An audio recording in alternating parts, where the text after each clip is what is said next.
Media మిత్రులందరికీ నమస్కారం. మళ్ళీ దేశ ప్రజానీకం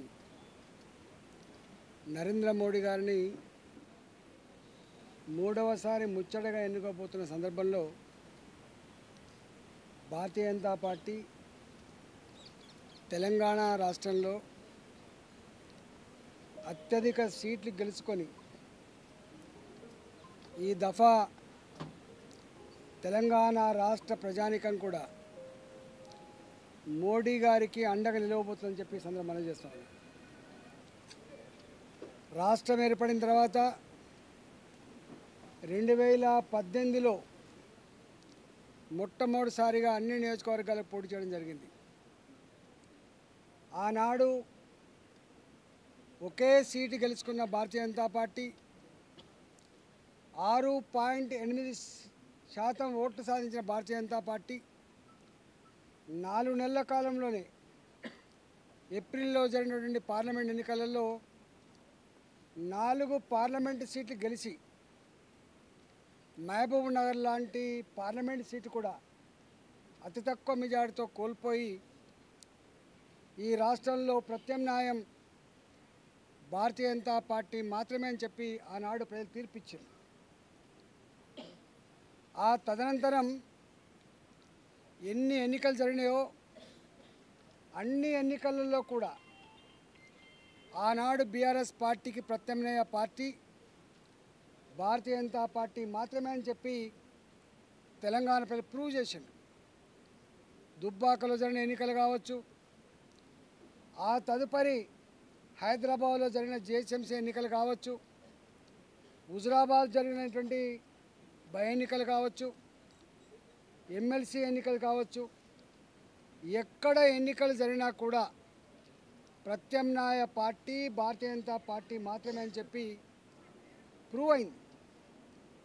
ఇవాళ 2023లో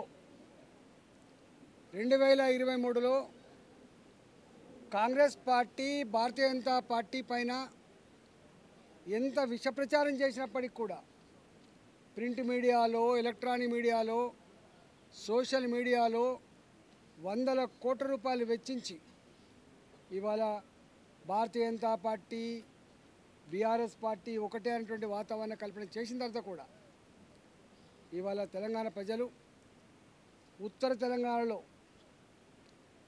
ఉత్తర తెలంగాణ ప్రజానీకమంతా కూడా ఈ ప్రలోభాలకు లొంగం మేము భారతీయ జనతా పార్టీనే గెలిపించుకుంటామని చెప్పి అత్యధిక ఓట్లేసి 8 సీట్లు, దాదాపు 8 సీట్లలో 7 సీట్లు ఉత్తర తెలంగాణ జిల్లా నుంచి గెలుచుకున్నాం.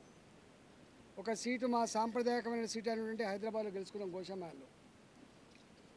అంటే ఇంత విష ప్రచారాల మధ్యలో, ఇన్ని ప్రలోభాల మధ్యలో, ఇన్ని దబాయింపుల మధ్యలో కూడా భారతీయ జనతా పార్టీ 8 సీట్లు గెలుచుకొని దాదాపు 15% ఓట్లతో ఇవాళ తెలంగాణ ప్రజల ఆశీర్వాదం పొందిన పార్టీ భారతీయ జనతా పార్టీ.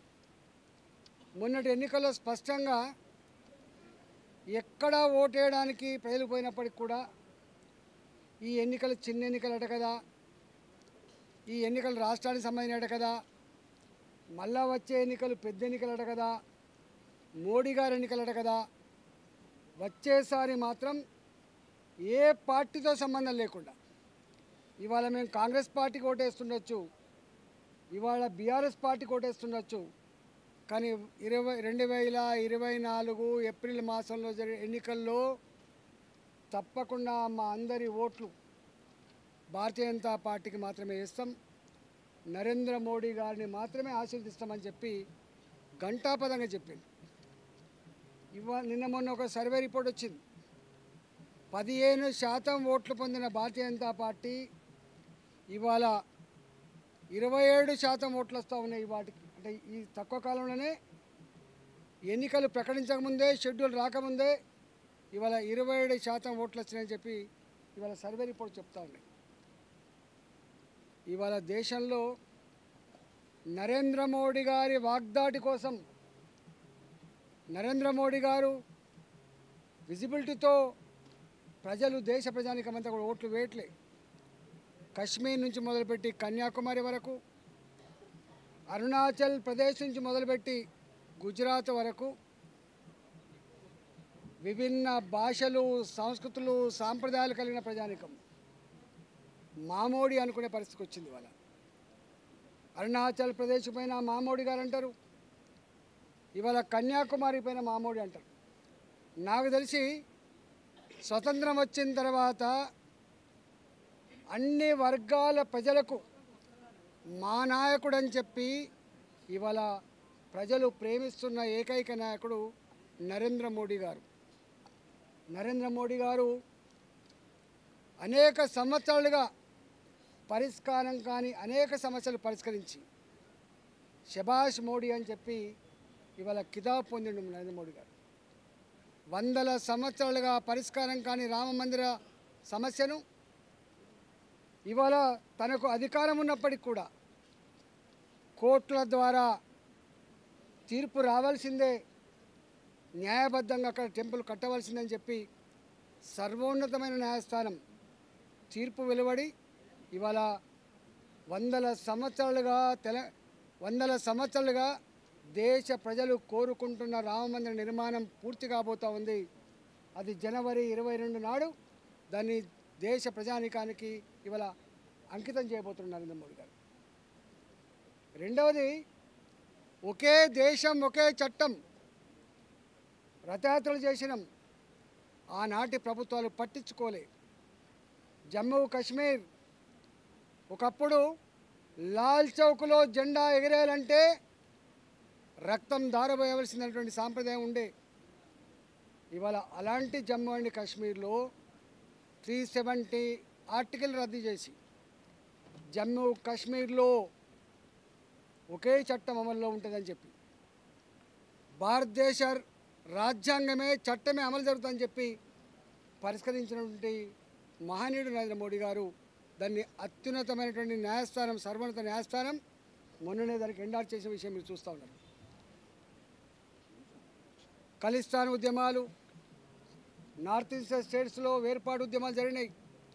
కానీ వాళ్ళ ఈ దేశంలో ఎక్కడ కూడా వేర్పాటు ఉద్యమాలకు ఆస్కారం లేదు. ఇవాళ అనేక సంవత్సరాలుగా పీఓకే, పాకిస్తాన్ ఆక్యుపైడ్ కాశ్మీర్,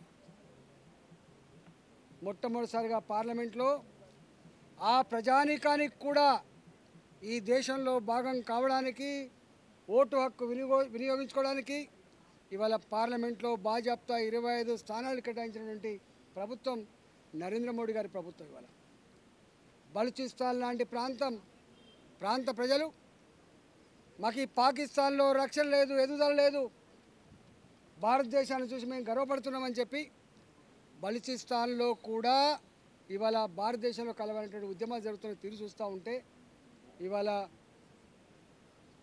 ప్రపంచ చిత్రపటం మీద భారతదేశ ఔన్నత్యం, భారతదేశం యొక్క గొప్పతనం మేం పోవడం కాదు, వాళ్ళు ఇలా మాట్లాడే పరిస్థితి వచ్చింది. శ్రీలంక విచ్ఛిన్నమైపోతే ఆదుకున్న దేశం, నేనున్నా అని చెప్పి అండగలిసిన దేశం భారతదేశం. ఇవాళ నేపాల్ లాంటి దేశం మేము భారత్తోటే మిత్రత్వం నేర్పుతామని చెప్తా ఉన్నది. పక్కకే ఉన్న బంగ్లాదేశ్ ఇవాళ భారతదేశాన్ని వచ్చేస్తూ ఉంది.